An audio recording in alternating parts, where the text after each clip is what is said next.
What's going on, guys? Dan here, and we were looking to go racing this weekend with the Junkyard 70. Basically, the last event of the season is Sunday, so we thought we would go ahead and do some, just some maintenance, go through things. There's a whole bunch of stuff we ironed out on the car in the last couple of weeks. We found out that the rear brakes were actually dragging. So we fixed the rear brakes. We put in a Willwood master cylinder, prop valve, and a Hurst line lock. And also for the first time ever, we actually got a proper alignment on the car. So now it's steering straight. And we were hoping to get one more pass out of it, one more race out of it this season. And unfortunately, we discovered something horribly wrong with the motor.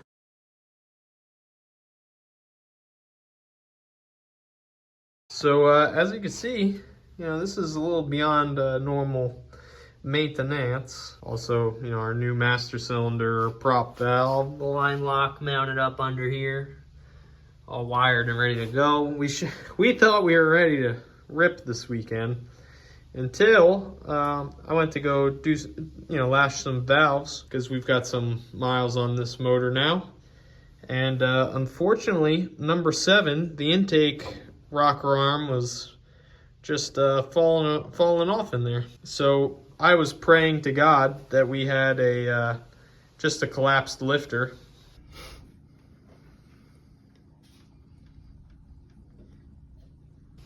But unfortunately, when I pulled the manifold off and we got a good look at her, she's really dipped. I checked every other rocker arm and the lash on all the other valves, and everything else is totally fine. Number 7 intake has totally killed itself. It's to the point where the valve does not even open. So who knows how long we were running on 7 cylinders. It ran good on 7 cylinders. It liked it. Last pass we made on this thing was a 14.4. And we've been running like 13.9 to 14.2 every time it makes a hit. So it was running pretty good without that valve being opened all the way. But unfortunately, this means that our hydraulic cam and lifters have killed themselves. This is unfortunately what everybody's warned us about with the performance aftermarket industry as far as hydraulic flat tappet cams. And, I didn't believe him. We definitely 100% did everything right putting this cam in. It just killed itself. So we ran through some possible scenarios last night. We found this Friday night, races Sunday, and I really thought about what we were going to do here with this. I thought about throwing just another lifter in it and seeing how long we can make it. Thought about throwing the 350 that we have in here, like trying to just cannonball it, get it to the track with the other motor. I've run through a few different scenarios, and ultimately I decided we're not going to try and just slap this motor together and try and keep another lifter together. We know that the cam lobe is down. It's down. If I put a new lifter in it, it does get enough that it opens the valve, but not all the way. So I don't want to hurt this motor any more than it may already be hurt. So we're going to pull it out. We are going to put the 350 in it. And at least that way I can run this car. And, then we'll dive into the 307 and see how bad I hurt it. How much metal's through everything. Basically, this motor is probably going to come apart. Which stinks because with the upgrades that we just recently made, I 100% think that this motor, exactly the way you see it, was a 12-second motor. I think that if with the right rear gear ratio, the transmission doing what it was supposed to do, that we 100% would have had this car in the high 12s with very minimal money into it. Unfortunately, they just don't make stuff like they used to. These brand new cam, properly installed, killed itself on one lobe. It's so frustrating, but it is what it is. But for right now, time to start yanking this thing out.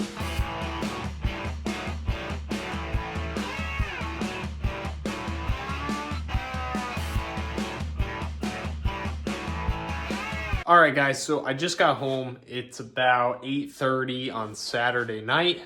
The race is tomorrow, and I think we're cannonballing it. Mike's on his way over right now. You know, the 307's out. The 350 is upside down. It needs a rear main seal. So we gotta put a rear main seal in this, and then hopefully this should be ready to drop in the car. The trans is out, so we'll hook up engine trans. I mean, it is a sorry sight in here. It's kind of a disaster. So, you know, we got some work to do. We've got some work to do. Rusty water everywhere. Sweet. Yeah, our work's cut out. So hopefully at some point, either very late tonight or very early tomorrow morning, we can fire this up. We have heard this engine run on the run stand before. We know it makes good oil pressure and stuff.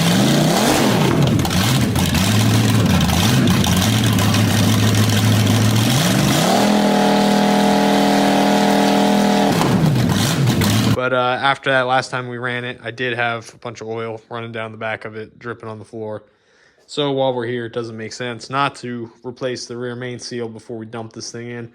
Now, as long as everything that we have that came off of this motor goes onto this motor, we'll be in good shape. If we need parts, if I don't have inventory of anything we may need, we're going to be in trouble. Because obviously it's late at night. The race is tomorrow morning.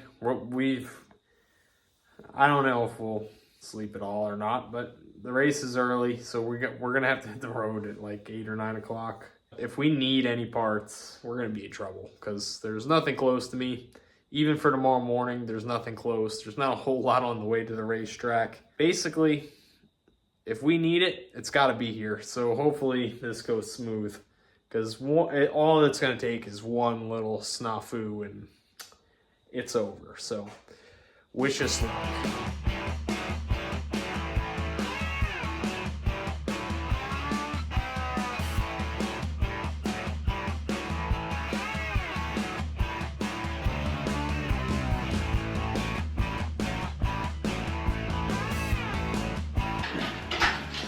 Whoa, hold on, wait! You idiot!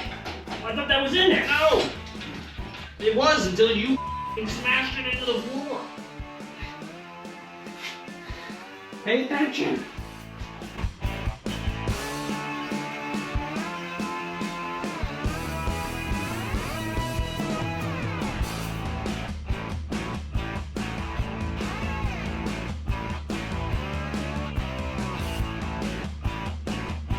Okay, status report.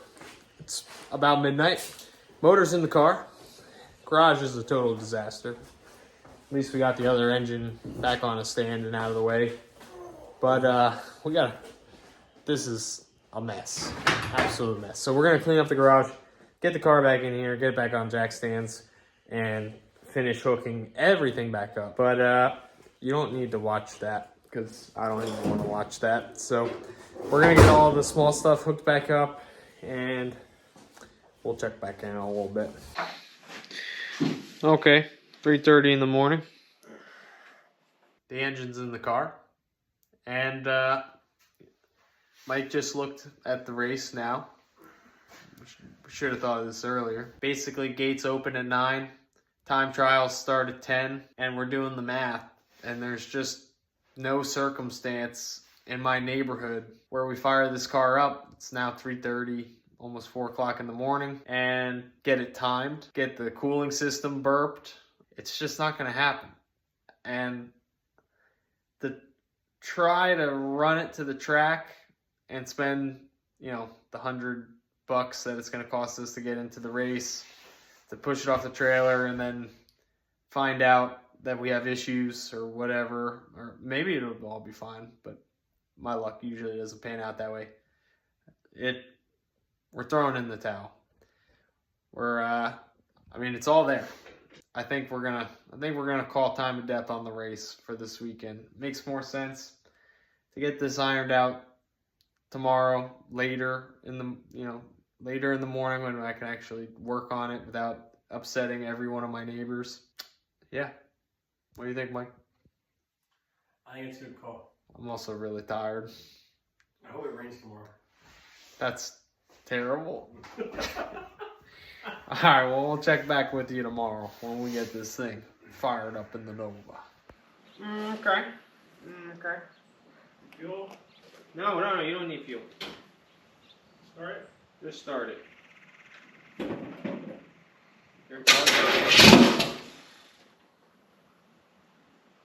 Okay.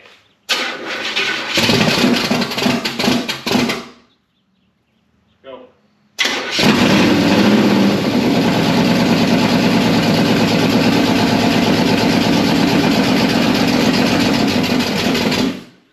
Hey, run.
Hi, baby. My sweet Baba Louie. It's only been 12 hours if we tried to fire it up. Feels a lot faster with brakes that aren't dragging.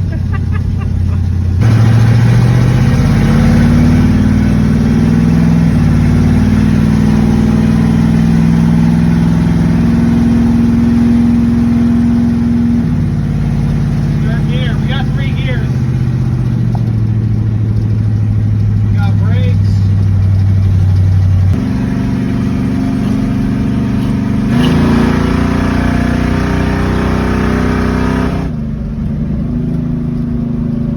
That was only like half throttle. Go. Top of the morning, officer. Is there something I can help you with? What the hell are you driving here? Wait, you feel it? Be quiet, then you'll feel it. With the fresh alignment, it drives really nice. I'd say pulling an all-nighter and it's a success. Well, it made a pretty successful drive.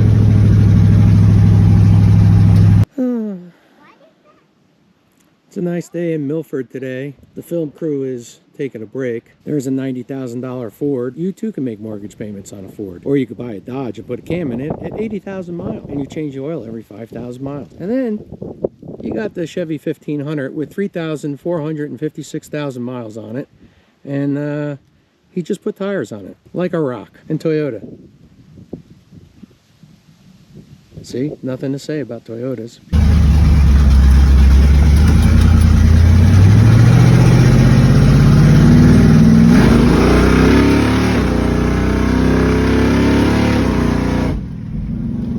You got some pep.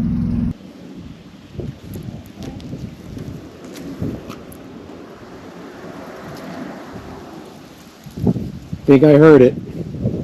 You got a short shift first, which sucks. I'm shifting first at like 3,800 RPM. I mean, it bangs the next gear hard, but without that kickdown hooked up. Gotta make sure my old man can hear right. The transmission likes to eat.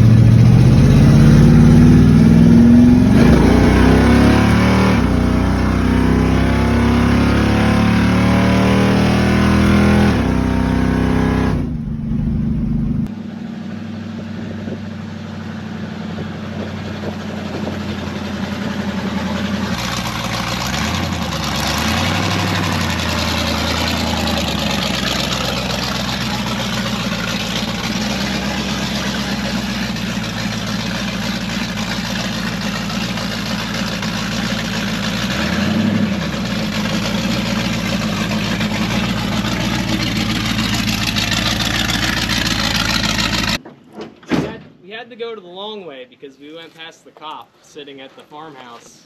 Great. And So we went down Stamets. All the I way heard back. you over there. Gonna try the line lockout?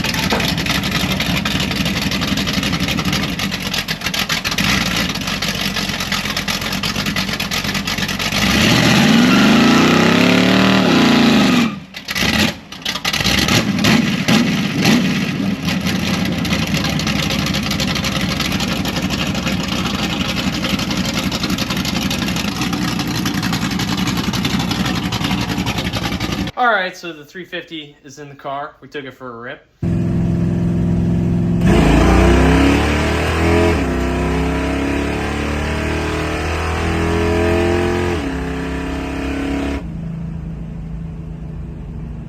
It runs.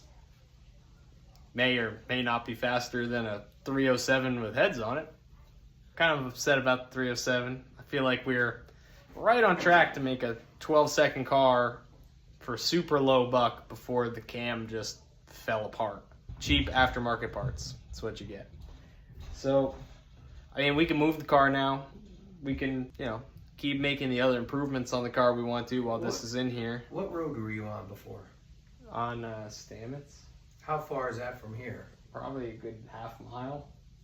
Because we can hear the car on Stamets. There's a wildlife preserve between here and there. Yeah. And we heard the car over there. Well, we were getting on it a little bit. It seems fine. The transmission's not happy. It needs a valve body. First to second gear, it loses it won't build above like 3,800 RPM. Just disconnecting the kickdown cable doesn't work in these. Yeah, the kickdown cable's just cut. It doesn't like that. But anyway, so 350's in the car. The car is back in commission. And in the next video, I think we're going to tear into the 307 and see how bad it is and what our plan forward is with that. Because I really want to go back to the 307 platform. I just feel like we didn't get all we could out of that platform yet. That's going to do it for this one, guys. And we will see you next time.